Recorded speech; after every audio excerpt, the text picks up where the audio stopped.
Philosophy often carries a reputation for abstract daydreaming, but at its core, metaphysics is a rigorous engineering discipline, the attempt to draft the underlying architectural blueprint of reality itself. To build that blueprint, we have to address the foundational elements. This slide from the text identifies the two deceptively simple questions driving all metaphysical inquiry. What is there, and what is it like? Accurately answering those questions requires instructing a logically sound model of the universe. Every piece must fit together flawlessly, leaving no paradoxes or internal contradictions. Classical thinkers spent centuries trying to compile this perfect system.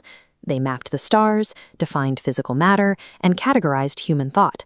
But eventually, their models hit a critical structural failure that stalled the entire framework. We cannot understand why modern physics and contemporary philosophy have moved towards such radical, mind-bending theories without first seeing exactly where that classical system failed. The specific technical glitch that has frustrated philosophers for centuries is known as the mind-body problem. The problem arises when we try to reconcile two different categories of existence. On one side, we have the tangible, physical world, objects governed by mass and physics. On the other, we have the non-physical realm of thoughts and consciousness. Here is the paradox. If these two elements exist in entirely different categories of reality, by what physical mechanism can they possibly interact? Apply this directly to human biology. Your brain is a physical lump of tissue, yet your mind is a stream of abstract experience. How is a non-physical mind contained within a biological, physical brain? The 17th century philosopher René Descartes famously formalized this split. As shown in this dualism graphic, Descartes severed the mind from the body entirely, but he ultimately failed to prove how they communicated. Because this friction remained unresolved, modern theorists were forced to abandon classical dualism. The code simply didn't compile. To bypass this impossible paradox, contemporary philosophy had to force a choice between competing totalizing frameworks, either erasing the mind, erasing matter, or infinitely expanding the universe. Before analyzing modern solutions, we must establish how humanity's baseline assumption for truth shifted. Each era required a new model. The anchor point kept moving. The ancient world assumed humans merely needed to align with the cosmos. In the Middle Ages, truth shifted to a reliance on religious structure. The modern shift turned inward, relying solely on individual human consciousness, a move toward trusting the mind. Once we decided to trust the mind, we immediately crashed back into the physical body problem, forcing the creation of three distinct philosophical patches to fix reality's code. The first contemporary framework designed to solve the paradox is materialism, sometimes called physicalism. As shown in this chart, materialism fixes the glitch through deletion, specifically by deleting the non-physical category of reality entirely. The logic of this model is absolute.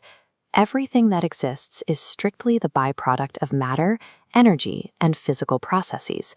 To maintain this, materialism categorizes the mind as an illusion. Thoughts, emotions, and consciousness are explained as biological algorithms running in the physical brain.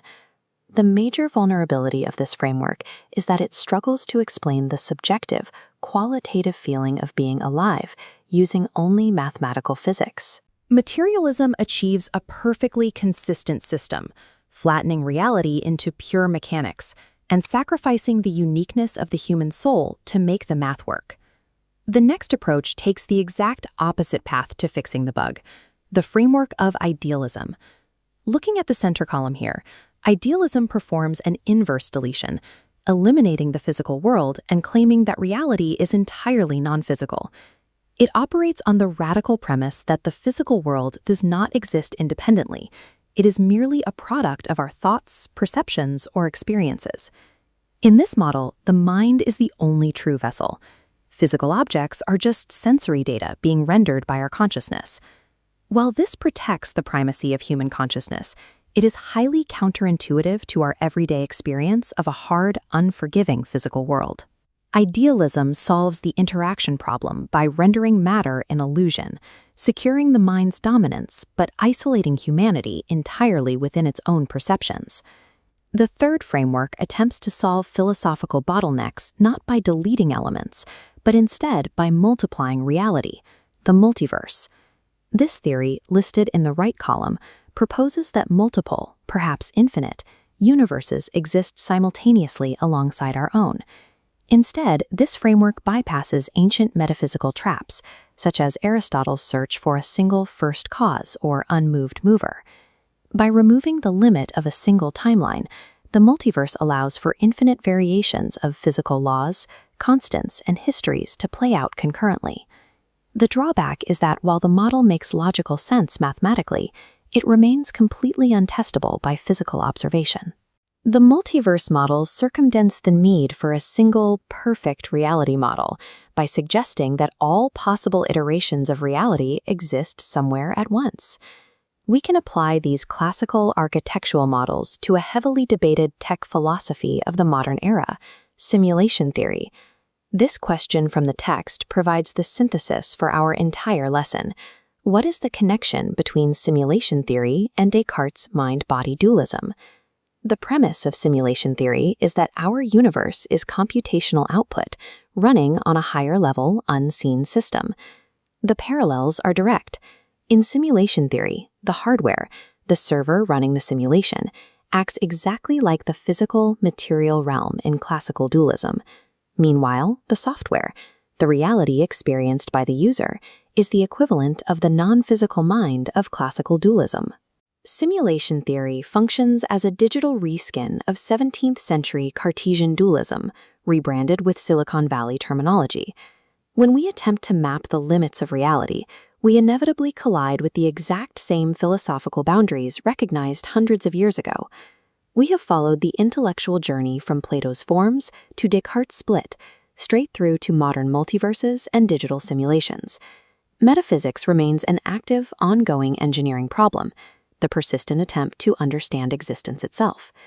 Whether we use the vocabulary of ancient cosmology or modern computer science, the core glitch in our model remains. The fundamental boundary remains the unbridgeable gap between the reality we perceive and the true hardware it runs on.